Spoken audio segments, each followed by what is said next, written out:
Dan evolusi dia tadi dah banyak melalui sampai kepada sekarang tadi. Dan kita berpendapat e-filing tadi merupakan sebagai satu medium yang sangat berkesan.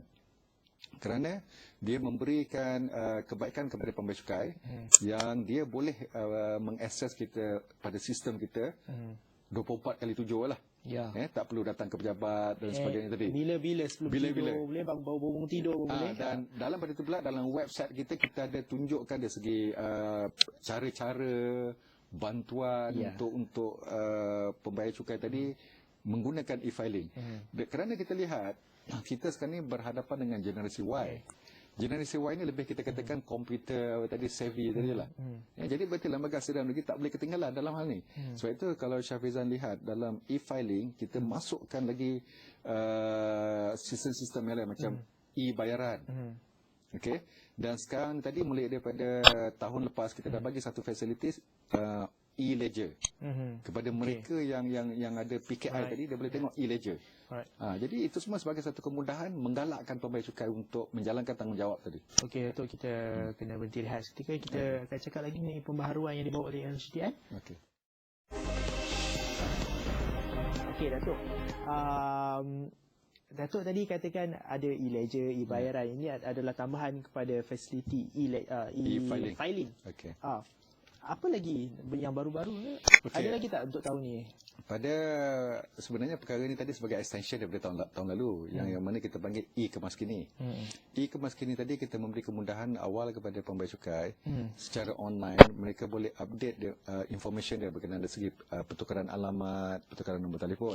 Sebab kita berpendapat pada masa akan datang besok kita akan berikan e-Kemaskini tadi dalam bentuk lebih luas lagi. Yang mana mungkin pada masa akan datang pembayar cukai akan boleh key in maklumat pendapatan dia, disimpan, di store, dalam our system.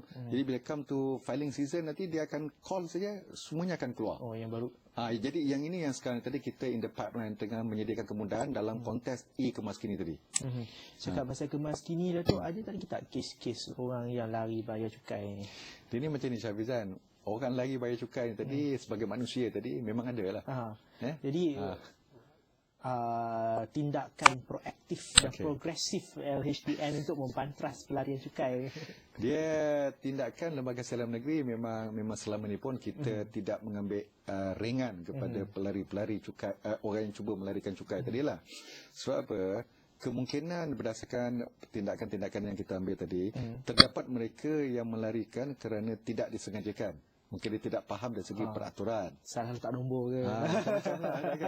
Tapi pada kita yang itu tak apa, kita boleh atasi dengan cara kita beri pembelajaran kepada dia, taklimat dan sebagainya tadi. Tapi yang lebih serius tadi pada mereka yang sengaja menjalankan aktiviti-aktiviti secara terancang untuk saja melarikan tak nak bayar cukai. Maksudnya tadi dia boleh buat creative accounting. Jadi lembaga siraan negeri memang mempunyai cara yang kita ada secara dalaman untuk kita mencari orang-orang yang berkenaan tadi. So ini saya nak katakan tadi bahawa kalau mereka katakan bahawa sekarang ini mereka berjaya tidak dapat dikesan, tapi saya yakin suatu ketika just a matter of time saja. Kerana kita dalam sistem komputer kita telah mengembangkan kita panggil third party reporting system. Daripada third party tadi, information yang kita dapat daripada jabatan kerajaan, agensi-agensi lain untuk kita mapping dengan maklumat yang dilaporkan dalam pendapatan. Jadi perkara-perkara macam ini sebab itu pada pendapat saya, kerja di lembaga siraan negeri tadi kita kena sentiasa kreatif. Kerana kita tadi macam cerita Tom and Jerry lah. Ada masa dia kejar kita, ada masa Tom kena kejar, ada masa Jerry kena kejar. Jadi keadaan macam itu. So whatever kita buat tadi, orang akan cuba mengelak, dan kita akan cuba pula cari bagaimanakah modus operandi dia yang baru tadi lah. Kalau dia kreatif, kita kena lagi kreatif lah. Kita kena kreatif lagi. Cakap pasal kreatif ni Datuk. Semalam Datuk ada bagi tahu rakan-rakan media katakan bahawa sasaran kutipan tahun ni akan lebih banyak, 91 bilion. 91 bilion, tambahan 5 bilion berbanding tahun lepas. Mekanisme untuk meningkatkan sasaran kutipan.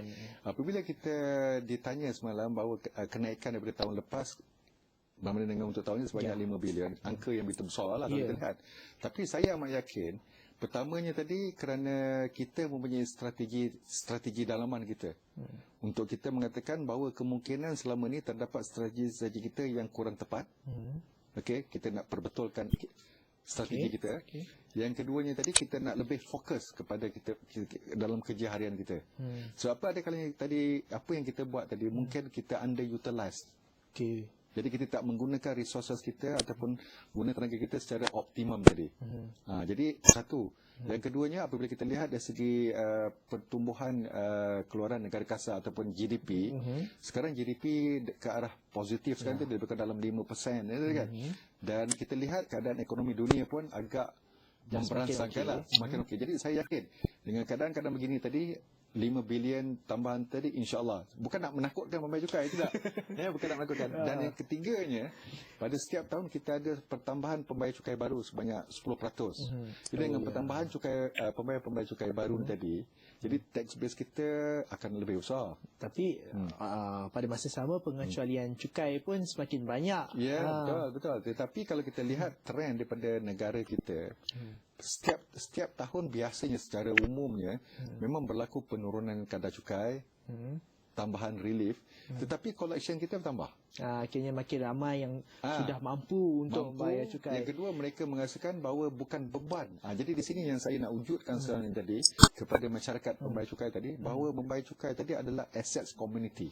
Tax base ataupun asas mereka yang bayar cukai sekarang ni 5 juta orang. Tax base kita lebih kurang dalam 5 juta tu termasuk syarikat-syarikat lah, majikan-majikan. Dari segi individu sahaja lebih kurang dalam 2.5 juta. Dan tahun ini Datuk ingat kita boleh dapatkan peningkatan dalam tax base? Ya, memang kita akan berusaha pada setiap tahun. Memang kita berusaha untuk membesarkan tax base kita. Sebab apa? Pada setiap tahun dia always newcomer dalam ekonomi. Okey. Kemudian at the same time juga terdapat juga pembayar cukai yang dah tak layak lagi kena cukai. Ya tak? Jadi berarti kita terpaksa tadi menjalankan usaha untuk membesarkan asas cukai kita tadi. Okey, Datuk kita ada lebih kurang dalam 20 saat. Datuk sebagai CEO baru, visi misi Datuk. Okey. 20 saat. Saya punya tagline sekarang tadi bersama kami. Jadi mana saya menyeru kepada masyarakat pembayar cukai bersama kami, bersama-sama dengan lembaga hasil dalam negeri untuk menjalankan tanggungjawab pembayar cukai, membayar cukai adalah untuk membangunkan negara. Kerana cinta pada negara tadi adalah berkait rapat dengan tanggungjawab membayar cukai supaya kita rasa bangga bahawa kita adalah sebahagian daripada sumbangan kita kepada negara. Alright, terima kasih Datuk.